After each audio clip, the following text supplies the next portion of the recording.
everyone, and thank you for coming to our very special conversation between Dean Olian and Professor Osborne. This event is a joint event between the African American Students in Management, the Entrepreneurial Association, and Marcom has been amazing in putting this event together. Ultimately, we wanted to have a very candid conversation between these two leaders of our community to give us a better insight into Professor Osborne's background and kind of what he sees moving forward. Before we jump in, I'd like to give a quick bio about our esteemed L. Osborne. So as Senior Associate Dean of UCLA Anderson, Professor Osborne oversees a variety of key areas and initiatives within the school, including resource development, alumni relations, corporate initiatives, marketing and communications, and executive education. He is a professor of global economics and management and founder and faculty director of the Harold Price Center for Entrepreneurial Studies at UCLA. The Price Center serves to organize all faculty research and student activities and curricula related to the study of entrepreneurship and new business development at UCLA Anderson. A corporate governance expert, Dr. Osborne formed a director education and certification program designed to help officers and directors of private firms prepare for the higher level of scrutiny that comes when they take their companies public. Dr. Osborne is also an expert at social entrepreneurship and has developed several programs that apply business models to the nonprofit world. He also serves on various boards for both corporate and nonprofit organizations, and his current research interests include venture capital and private equity and the role of the board of directors in private and public corporations. And as a fun fact, Dr. Osborne is also fluent in Spanish, and I'm sure we'll hear a lot as to why that is the case. So now, I'd like to turn it over to Dean Olian and Dr. Osborne.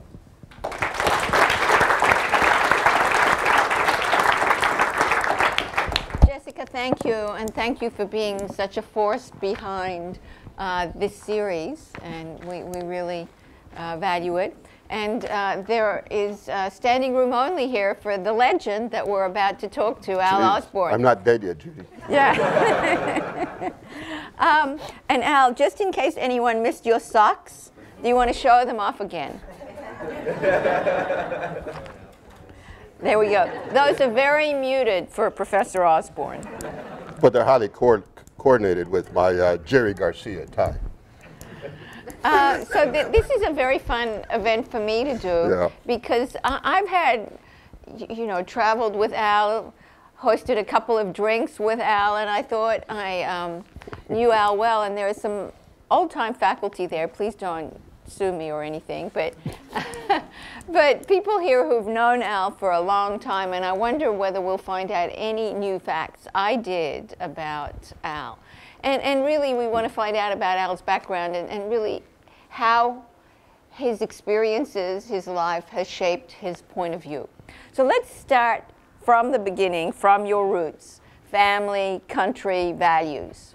And Al, by the way, please be brief in your answers because I have a lot of questions, and I'm sure the group has a lot of questions. Okay, Judy. As Jessica hinted, I was born in Panama. I raised Panama City. My first formal training was in Spanish. And so that accounts for that fun fact. Y si quieres podemos hablar así la cosa anda bien, ¿no? He surprises people. he surprises people, yes. It was, I have a West Indian background also, as well as a Panamanian background. And and Tell us about your family, yeah. My father was an educator. He founded the normal school in Panama. For those of you who may be familiar with Panama, there is a strip of territory called the Panama Canal.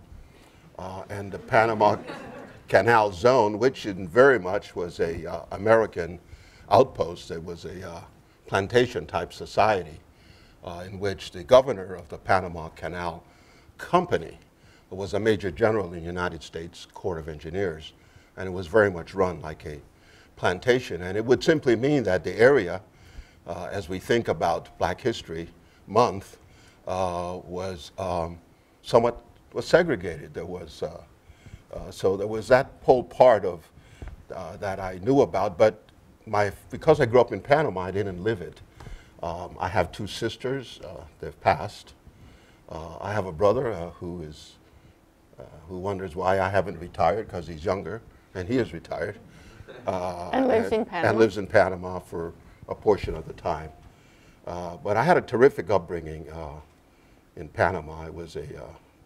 So it was a great place for me to grow up, and I was influenced a lot by many of the friends I had and the schools I went to, and that helped shape really what I did. But my dad was a big force. And later on, we'll talk about your mom, because a couple of episodes involving her. And then you and your brother went to Stanford. We did. And he followed me, though. He followed, yes, he did. And talk about Stanford. Why Stanford? Because I know you were accepted to lots of places, and Al ended up getting 4 degrees from Stanford. Yes. I kind of liked the place. So why Stanford? It really was kind of accidental. My dad said I had to go to college, and he went to the University of Chicago. And for those of you who are familiar with that By the way, place, was he Panamanian himself? No, my father was a naturalized American citizen born in Antigua in the West Indies. And he came to Panama. I'll tell you a little bit about my family. As a result of my grandfather, who was a missionary of the Episcopal Church. I had there are priests in my family and stuff like that. I was going to say, you've probably obviously fallen off the wagon since then. Oh, I thought. But Stanford, I had to go to college, and so I had a couple of friends at Stanford, and that persuaded me. And my other choices took me to colder climates and witness what's going on now. I didn't want to go to Chicago because I'd heard about the hawk and the wind and so on, and that was okay with my dad as long as I went to a reputable institution. And you started in engineering.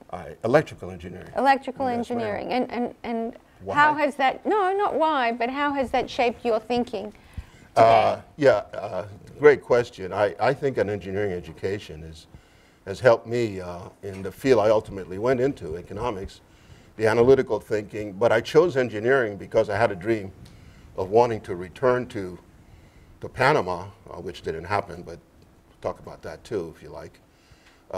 I was into high power electronics, and I felt that there were a lot of problems between the city and the countryside, and the way they could be resolved if we had better communication systems, bringing those parts of the world into a more urban environment. And I was going to be somebody who did that. And you fell off that wagon. Yes, I did. And how you discovered economics? I did, and it was interesting. I had a job I was in high power electrical engineering. I worked at a place in Palo Alto called the Western Development Laboratories, and we did the ground stations, and I was part of the Mariner C mission to Mars. In fact, I helped design the first payload that landed on Mars. Just another little fun fact you can play with. Didn't know that. Yeah. But and we were working, and then I found that my managers didn't know what they were doing, and so How many of you were engineers in the room?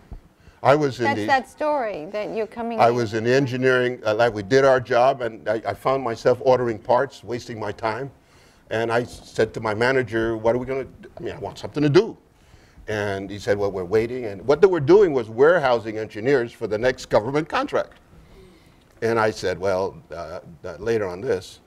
So after several months, I decided to go back to business school. And I went back to, guess where? Right. To Stanford. But somewhere in there, you had a stint in the U.S. Signal Corps. Well, it's a long story. It's just bizarre to me that Al was in the military. If you know Al, it doesn't strike you as somebody who might conform to military time, for example. On the contrary, Judy, growing up in Panama, in the Canal Zone, I was introduced early to ROTC. And I actually loved parades and medals being pinned on me, and I was an expert shot. And so when I got to Stanford, in my junior year, I decided to take ROTC. And it was because I felt, my sisters were at Mills, and my This is a very educated family. And my brother was coming to Stanford, and I said, you know, Dad, I can be on my own. It was one of my moments of being rebellious, which was stupid. I should have continued to be on the dole from the family rather than trying to make my way. So I took 40 pieces of silver, and I found myself in the ROTC. In ROTC. And I became a second lieutenant in the United States Signal Corps, and I did a few months of active duty. But my military career is unspectacular. Or brief, and I'm thankful for that, because that was, you know, this is the Vietnam War, folks. You guys, you don't know what kids our age were doing then to avoid service. It was really quite something. Anyhow, but yeah, I had a, you know, that's why if you notice when I see the military, I have a very sharp salute. It's really well, all of that. I can click my heels very well, and I loved it. And then came the parades. And then came UCLA 42 years ago. Yeah. Why UCLA, and what were your expectations then for the career that would unfold for you? My economic colleagues would remember this. I got recruited by Bob Williams. At the time? No. Remember Bob Williams? I was in an elevator at one of the ASA meetings. I was recruiting at the time and considering different places. And fortunately, I ran into this guy in the elevator, and he said, "We want you to come to UCLA." And I said, "But this is not how we advocate for career choices." It was, and I loved the idea of Los Angeles, because the other choices again would have taken me to cold places in the East and so on. And so, did you expect to spend your entire career here? I did not, because I actually thought that I would do what many professors do, which is go to different places as they progress through their career. But did you expect to have a pure academic career? Was that your? I'm an accidental professor. Because, and it happened in graduate school. I had my first economics course in the Stanford, when I was working on my MBA at Stanford, and it changed my life. I finally understood what the world was all about. Why my manager at WDL was an idiot.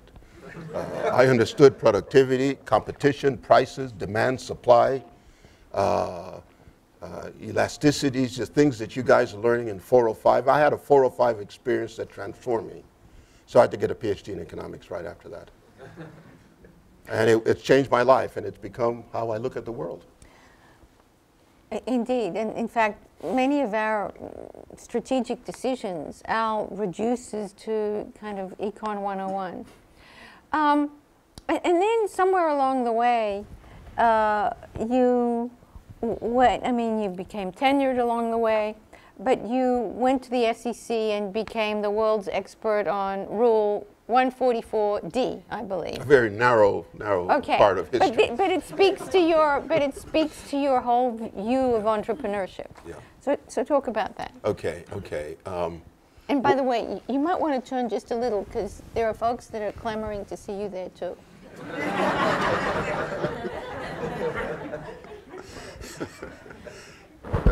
This is fun, Judy. I take my hat off to you.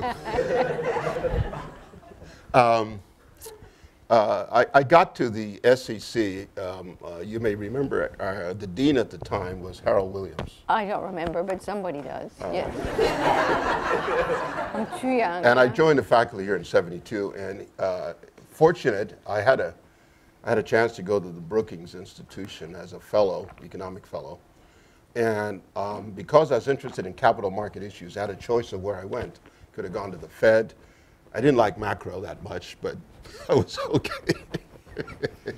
I could have gone to other places, financial institutions, but then I decided to go to the SEC. And they were doing a very interesting study. And it involved venture capital and technology and innovation. And it was really the first time that the Securities and Exchange Commission was thinking about cost and benefits of regulation. And I said, I think I'd like that. So I got into doing that study, and a big part of it was understanding how early investors can achieve liquidity outside of registration. For those of you who follow the SEC, the belief is that registration provides value to the investing public by making sure that you are protected from those who will try to sell you securities that are actually worthless. And so there's a whole, and Rule 144 was a very restrictive rule in terms of regulating the rate at which investors could resell securities that were acquired outside of regulation into the public market. I began to meet venture capitalists and early investors at that time. Who were advocating. Who were advocating and earlier sales. Yes, were complaining that they were being locked up. They couldn't recycle they couldn't get liquidity and therefore recycle their investments, pay off their partners, and then be able to reinvest again. And I said, you know, these guys are doing the Lord's work. I actually felt that way about it. I had a moment of spiritual awakening. But that started the pathway, if you will, to entrepreneurship at UCLA. So trace the main dots from that, recognizing the venture capital needs and community and how it contributes to economic growth, and then how you got to actually being the founding director of the Harold Price Center. One of the venture capitalists I met was a fellow named Kippa Gopian, who was complaining about liquidity, and you may know him. He founded Brentwood Associates here, and he's a member of your board of visitors. And so Kip came in along with others in the venture capital association that we need to do something about this rule. So that really got me going. And so I did the study. I did a couple of papers, and I changed I was able to change the rule to a volume limitation, where in fact you could the test wasn't an arbitrary test, but in fact one that was based on whether or not there was an investor following, and that was nice. And I said, you know, we ought. I got to thinking about, geez, maybe I might go back to UCLA, but I developed Potomac fever. And you. Oh, I thought it was you barking, Bill. I wasn't sure. So I developed Potomac fever, and I thought I'd stay in Washington. I was on these interagency committees. It's a pretty heady place, and I was like making policy, and I thought I was going to be, you know, a titan of the world or something. And then, and therefore UCLA was a distant memory. But then I didn't get the job I wanted in the White House, and I said, screw this, I'm going back to Los Angeles. So that was a portion of the path. But then Jimmy Carter was the president. Are you a Democrat still?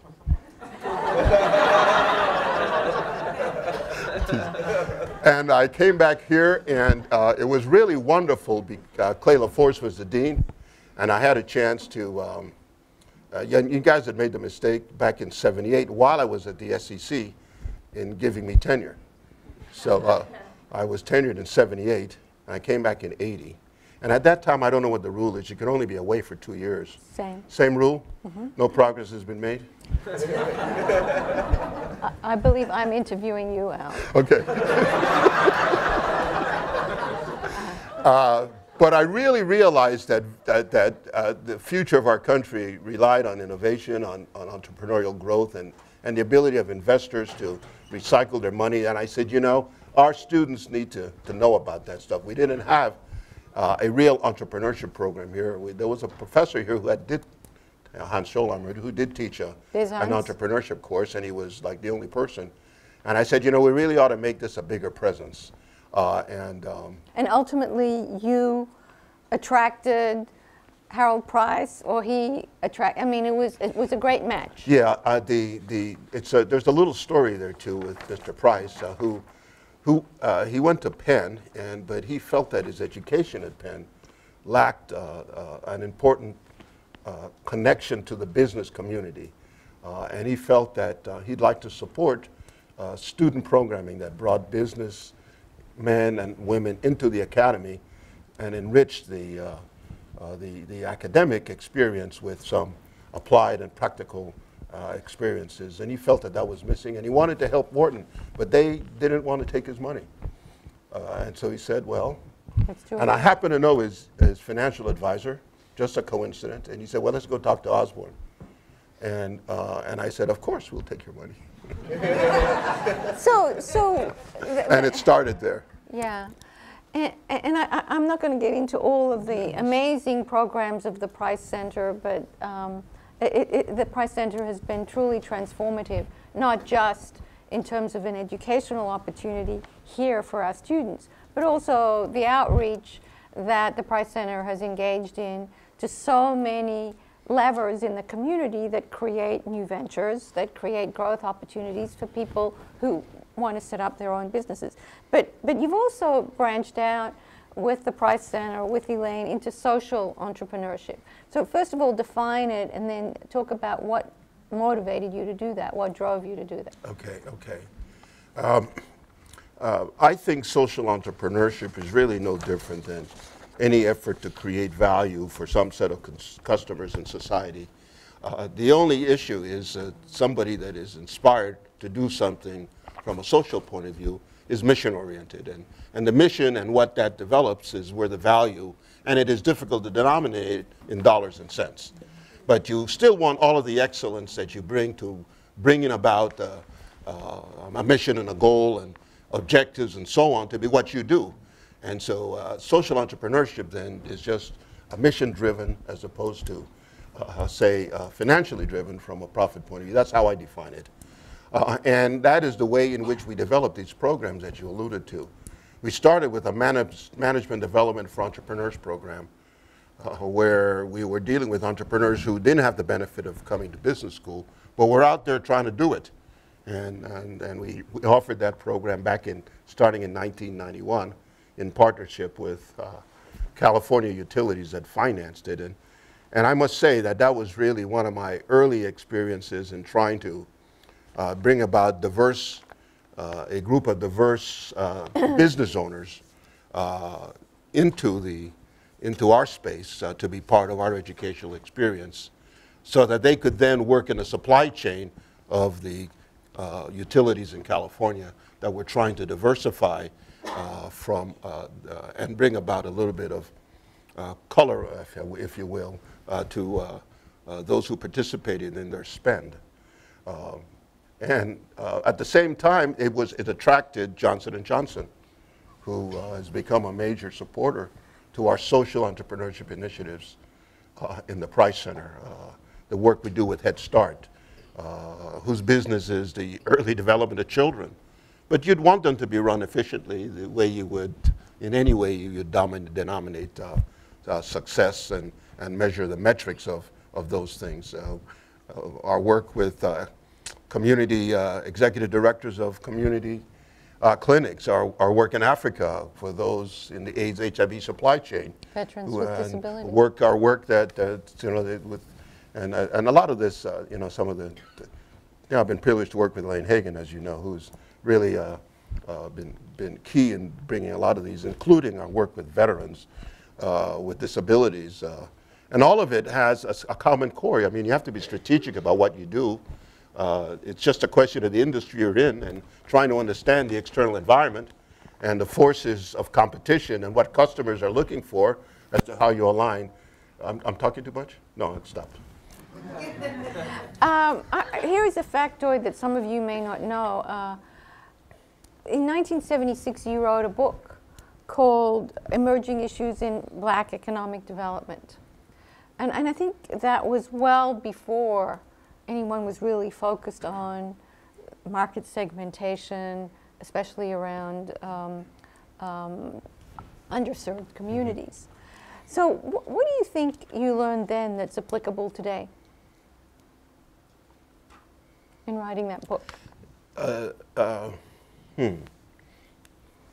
Well, I must tell you that the issues of underserved communities have not changed. They're still with us, and they're underserved.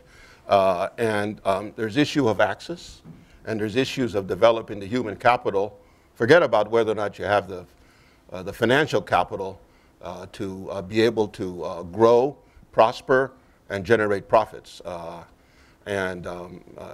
While there's been, at the margin, there's been some success overall, the statistics don't speak well for progress. So, in fact, somebody you may know, the former dean of the University of Washington, Professor Bill Bradford, has been active in trying to, and he was one of the writers who wrote a chapter in the book that you're referring to, has revived an interest in underserved communities, and the University of Washington has been holding these conferences with the same intent, because the challenges are still there. And what I have learned is that the investment in human capital is everything, and just not enough. But the environment can be stifling and prevent progress from being made. And one has to be careful with the role of government in all of these activities. So is that part of the niche that you're playing with social entrepreneurship programs? Yeah. So in a sense, I've come back to some of my early roots in not only being involved in research, but really kind of maybe get back to some research on these issues. And Bill and I are thinking about some stuff to do along those lines. But access is important, and many of the communities just simply just can't support a level of risk that make investors comfortable. So I'm now going to turn to the personal. How has being black, Spanish-speaking, Stanford educated influenced your values, your public mission, your purpose in life? And do you see things differently because of those qualities? Jeez. I showed up at Stanford in 1963, and I was one of a handful of colored people there. Forget about the fact. The Civil Rights Act was passed in '64. Right. And we know about Martin, and we know about what happened to John F. Kennedy in that time period. And it was what I learned is that I was different, partly because of my Panamanian background, and partly because at an instant's notice I could speak Spanish and confuse everybody. There were a lot of people who really weren't quite sure how to pigeonhole me. I mean, obviously, I'm black, and I'm proud.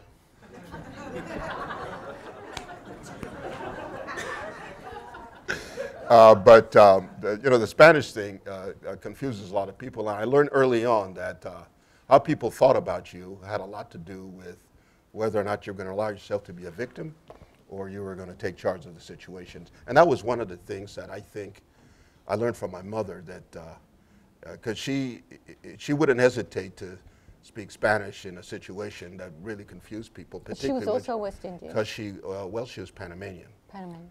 But she was very fair, light-skinned, and so on, that she could pass if she wanted to, if you remember those kinds of expressions. Mm-hmm.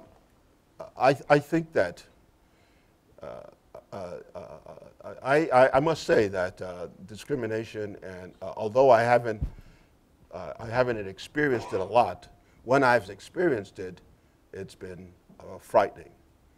Because I've been stopped by the police when I was in a neighborhood I shouldn't have been in a nice car. And the presumption was that it wasn't mine. So I've experienced some of that. But I think in the institutions I've been, I think our institutions could benefit from a little more color of places. And I don't know how we effectively make that happen. So let me come back to that in a moment. But I want to just probe a little bit more, because, I mean, one of the issues is that when we think about diversity and we think about differences, all of us tend to create much bigger groups than are justifiable. That somehow all women are alike, and somehow all blacks are alike, and somehow all Hispanics are alike, if you're the other group. And of course, that isn't the case. And I mean, and you were talking about the fact that you were black, but you're Panamanian background was different than that of the other blacks at Stanford.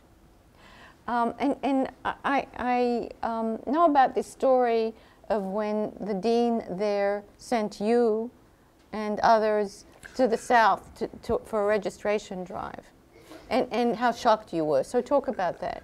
And that's where I mean about how your experience was probably different, and yet we create this sense of a monolith which doesn't exist. So talk about that. When I was in the Stanford Business School, the dean at the time, R.J. Miller, I think he was a UCLA alum. He is a UCLA undergraduate, and he was formerly vice chairman of the Ford Motor Company before he became the dean of the business school. He looked around the business school and he said, and all he saw was white men. And he said this is not what he wanted. He didn't think it was right, and he wanted to effect a response to deal with access and improving the diversity at the school. And so he said, I need some volunteers, and there were like maybe a couple of us that had the right hue, to go to the historically black colleges in the South and recruit. So I had to. You would never. I'd been in places like New Orleans, but only in the airport on my way to New York or something like that. And there's some stories associated with that airport too. But I had to go to Southern University, and all the A&Ms in Alabama and Virginia and all up and around. So, and I must tell you that. On the road from, I had to rent a car. This is the early 70s now, 69, 70. And go from New Orleans to, say, to Baton Rouge. And in the newspaper, there's evidence of like people who are looking like me getting shot, just for fun. This is the early 70s still. Mm-hmm. And I said, Al, what the hell are you doing out here?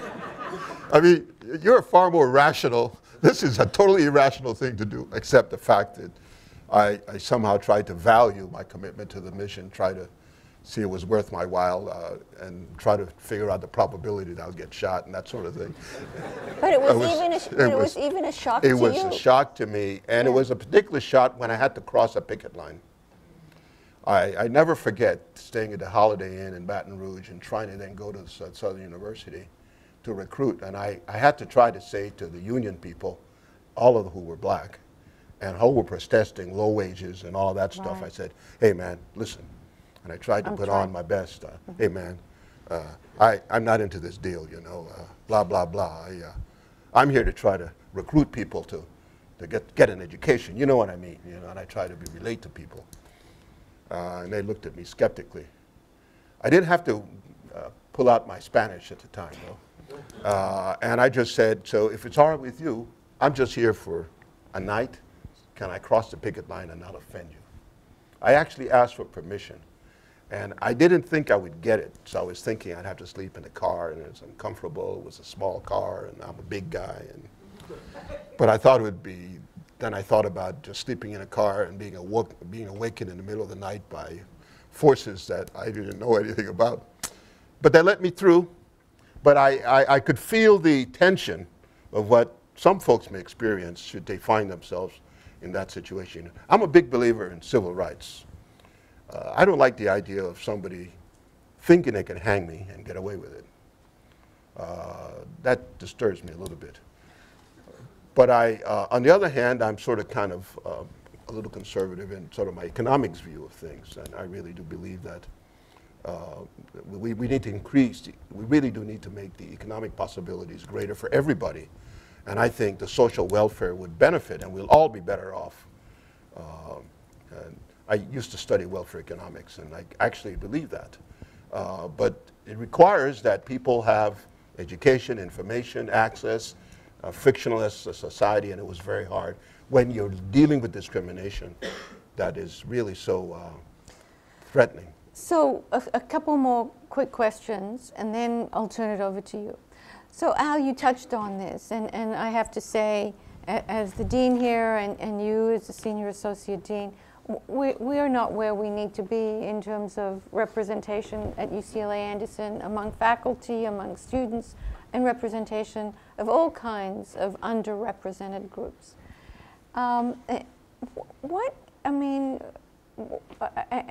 you know what a mentor you've been to many and how great our alumni community is. What would you advocate to change the model, not just to change the numbers, but to really change the model where it isn't as rare, where the pipeline is rich, where we can be a school, a community, a family that looks like America and looks like the world, frankly, because that's who we are.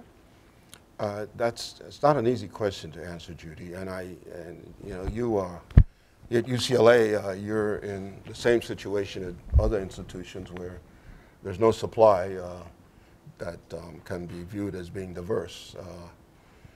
You know, when I retire, there goes the last African-American faculty member, first and last. In that, and that's, I don't think that's a good thing. So the question here then is how do you improve the supply? I think that unfortunately we have to take a little chance every once in a while at the margin of what it is we actually are looking for and invest in developing that talent.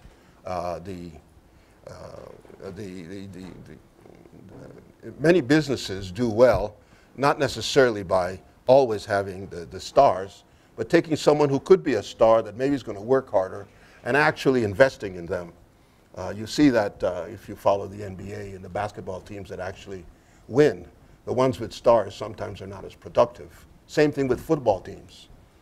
If you've been following the fortunes of the Super Bowl and so on, if you look at the people, it's not always the stars that are theirs. We need some stars to be sure, but I think you got to make an investment in and take chances with people. And that's not comfortable for a lot of us that are already on the ladder.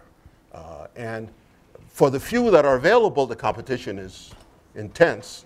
And you know, just look at the competition you face for students with other schools. On the faculty side, it's even worse. But I feel that somebody has to take a risk and develop a farm club. Otherwise, when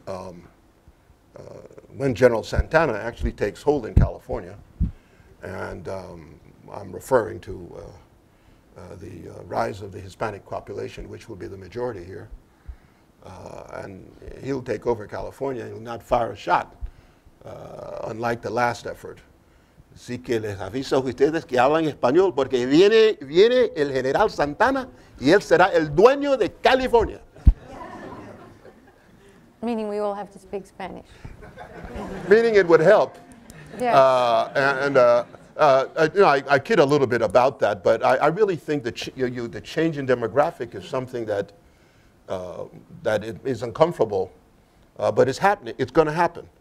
And I feel that it's best to be ahead of the curve and invest in the human capital, even if it means taking a risk. In the classroom, I know that when I was at Stanford, it would have been great to see somebody who looked like me in the classroom.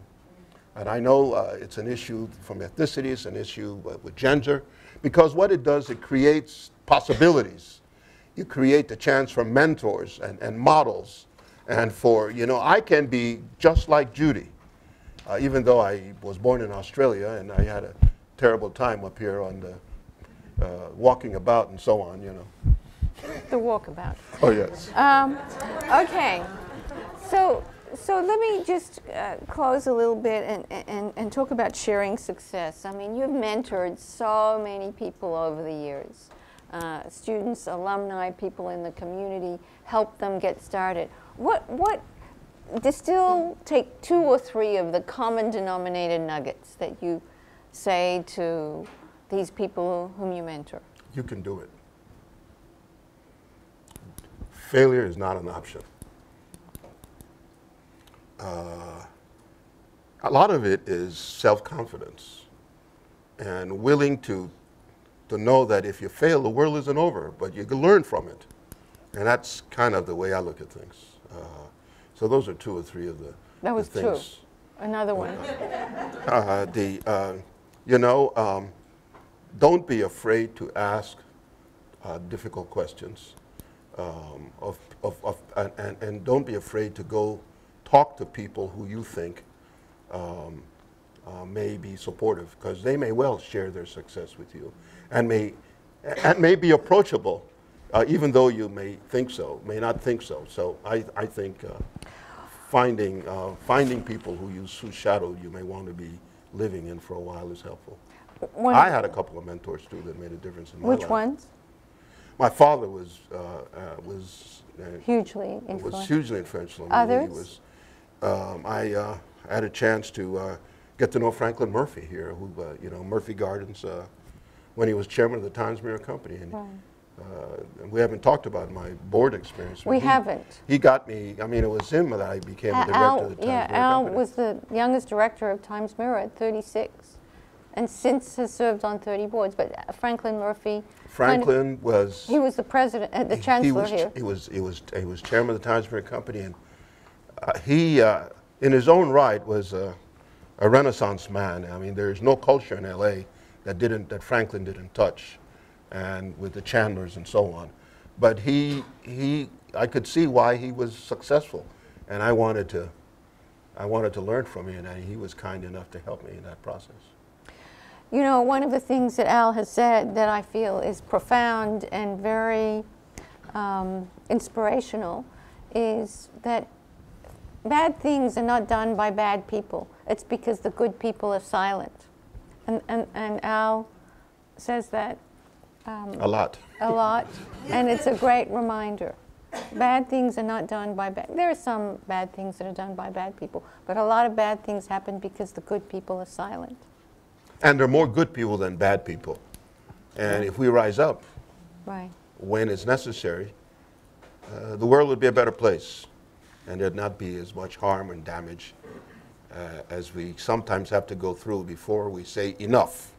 And then we do something about it. So, with those inspiring words and such an inspiring person, opening up questions from you. And So you've been here a long time. Do you feel like the nature of the entrepreneurs that you see come through the Price Center has changed over the years? Yes. I think that you guys are all better prepared, you're smarter, and you are willing to take uncommon paths, and you're not afraid of testing. You actually believe in some of the principles that we're adopting these days, where you're not afraid of minimal viable offers as you think through where you want to go. And I see you wanting to be sure that on your way to fame and fortune, you're actually doing good. So the whole idea of wanting to do good by doing well resonates with me because there's no philanthropy unless there are profits. And so I understand that, and if there's anything I'm missing, and I try to teach a course or a couple of courses a year or so, but sometimes because I'm not generally known, I don't get the demand that I need, and I don't advertise enough. So occasionally a course might get canceled that I might want to offer. If I can be blatantly about this right now, Judy. He's advertising at the moment. I've actually gotten interested in the problems of family businesses, and I'm going to teach a course on family business in the spring. Most of this world is family business, and we have not really done a good job of understanding those issues. Well, business is business, but you put the family in it, it's You got a whole nother set of dimensions, and they've not been well examined. And I've just gotten interested in it as an extension of what we're trying to do entrepreneurially. I think you guys are going to make it possible for my colleagues and I to retire in the style we wish to, by working hard and being productive, so that Social Security and the University of California retirement system is 150% funded for our needs, because we'll need them. Question. Hi, Dr. Osborne. Okay. Hi, and Dean Olian. I have a question to double click on the comment you made about self-confidence, and wondered if you had any thoughts about ways that underrepresented people in organizations can deal with some of the microaggressions or the slights that happen over time that erode a person's self-confidence. Do you have any comment on that? That's a great question. Sometimes what you need to do is, without having a chip on your shoulder and carrying that burden around, you need to sometimes have a conversation with the slight. You need to say, hey man, did you know what you just did? And use it as an opportunity to educate somebody about so you don't carry that burden with you. Because too often we're silent, picking on the point here, and we just let it go by. I, for example, some of you may have not been victims of this, but occasionally I walk through the halls, and some of you, not those in this room, drop a candy wrapper or a piece of paper on the floor. And what I do is I say, hey man, wait a minute, this is yours. Do you drop paper in the living room of your house when you walk through it? Then treat these halls that way, pick it up. So whatever the deal is that bothers you, I feel you got to get it out. You can't live with it, you know. And to my dean over here, she knows about the conversations we have from time to time. You have to be real and authentic about who you are, and don't let others put a bunch of excess burden and garbage on you that's going to destroy your ability to think about who you are and where you want to go. So that's really my first response to that question. So you talk about taking responsibility yourself in educating the other person about how you feel. Yeah. Thank you. Lindsay. I'm about to totally put you on the spot, and maybe you've already said this. If you had to boil down your words of wisdom in 20 words or less from your lived experiences, what would it be? The elevator pitch of my life, right?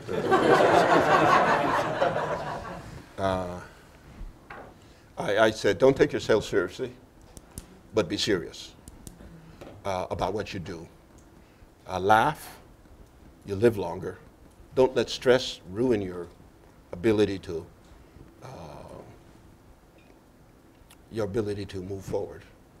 That's about 16 words, I think. And be educated. And whatever it is you do your homework. Get up early, go to bed late. Most people are lazy.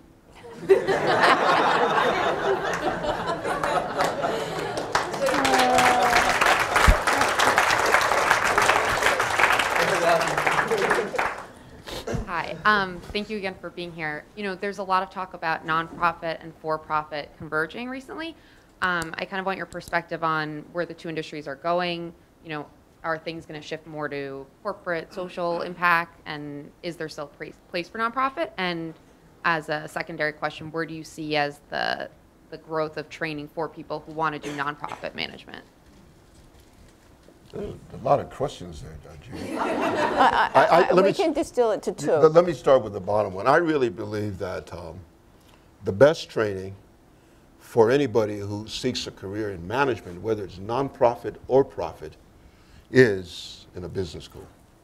Because I really think you then learn what it's like to set objectives, be strategic, and be disciplined about how you go about it. A lot of my nonprofit friends are not as disciplined as they should be about what they're trying to achieve. So I think that's the first thing that I would say. And think about your passion. If it's to serve the homeless, it's to do something about AIDS, if it's about veterans, think about it as your business.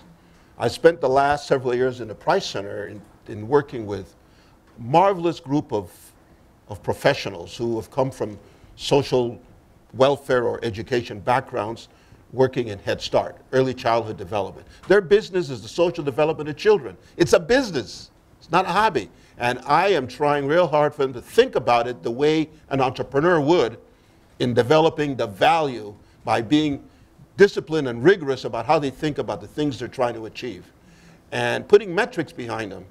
And so I think that thinking about your nonprofit passion and mission the way you would think about a business, it's just a different kind of widget. It happens to be kids or disabled veterans or autistic. You get the idea? I think that's the most important thing.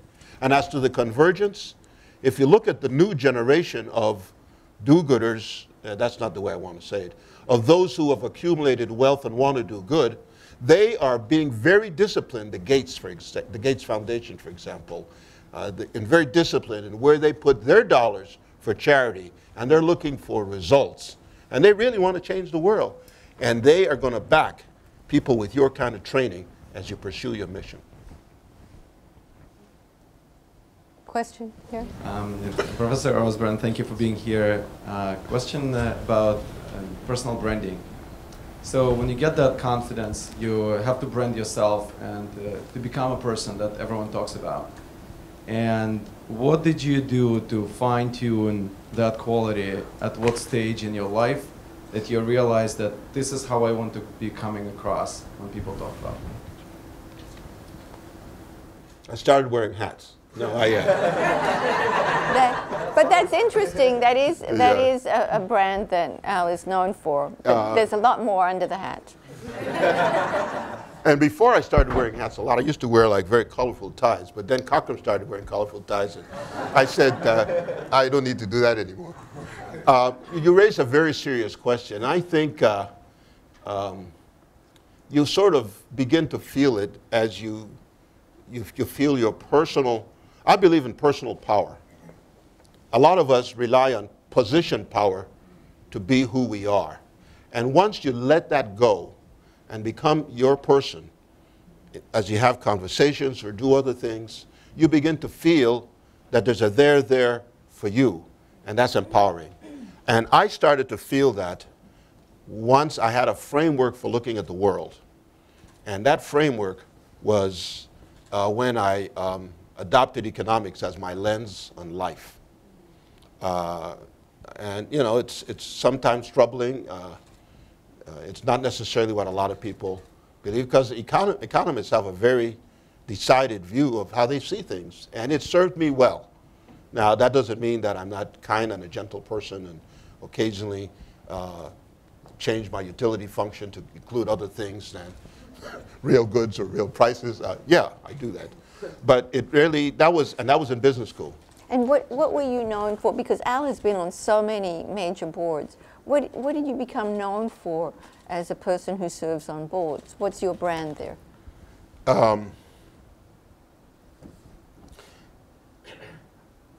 I think that, and I'm a modest person too, so this is not an easy thing for me to sort out, but I really feel that in the boardroom, I think I can be relied upon to ask questions that are on people's minds, but nobody's asking. Or I can be relied upon to move the conversation in a healthy way when it's awkward, or when I see others in the group losing engagement. I like to think that I've learned how to work in groups. I think that's a great skill for you, to be able to read people and work in groups and understand that you really are better off if other people can be empowered. It's not about you, and it's about the group. And you really want to, so the group to work, everybody needs to participate if it's a team. And you probably learned that in, what, 409, whatever the course number is here. And someone in the group needs to be sure that that opportunity happens. Otherwise, you're just individuals not connecting. And that's when you begin to feel empowered. And that's when you believe you can be a leader. That's when you believe, I think, you can then go out and do uncommon things because you know you can do it. And you know there are going to be challenges and information, but you know that you can find a way around that because you're smart and you're trained, but you know that you can do it. And to me, that's the feeling you're looking for. Okay, one last question. One last question.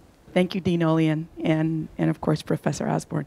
Quería saber cuáles son tus esperanzas para el modelo de educación de negocio. The question was, what is my hopes and expectations for the model of business education? Did I get that right? In the future. Go for it. Wow. You know, the current model is not working. We are, if you believe, as I do, that you can't raise prices to improve business prospects forever. You have to innovate. You have to find another way to do things. And so innovation to the way in which we do things is going to come. And the innovation could be, and some as you know, hybrid models, online learning, and so on and so forth. But there are things happening at the periphery of education that we have to take seriously. We as an industry in graduate management education. The top 20 schools can afford to not take some of this seriously yet, because this is a long, long time off. But when it happens, it happens. And if you're not thinking about it and experimenting, research shows that you have to experiment at the margin of what you do best if you're going to maintain leadership in an industry and be a winner. We have to be experimenting. So my hope is that we will try a lot of things.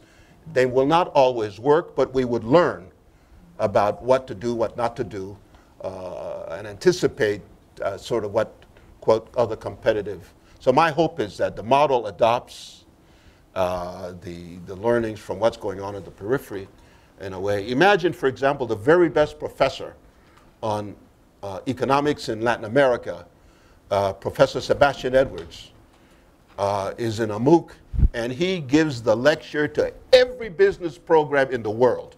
We don't need to have Sebastian Edwards lookalikes because we got the man coming to us. You understand what I'm saying? That's going to happen. With talent, and so then the rest of us... With talent managers, by the way. Exactly. So the rest of us, if we really... So that content is going to be very valuable, and we'll make him richer than he is today.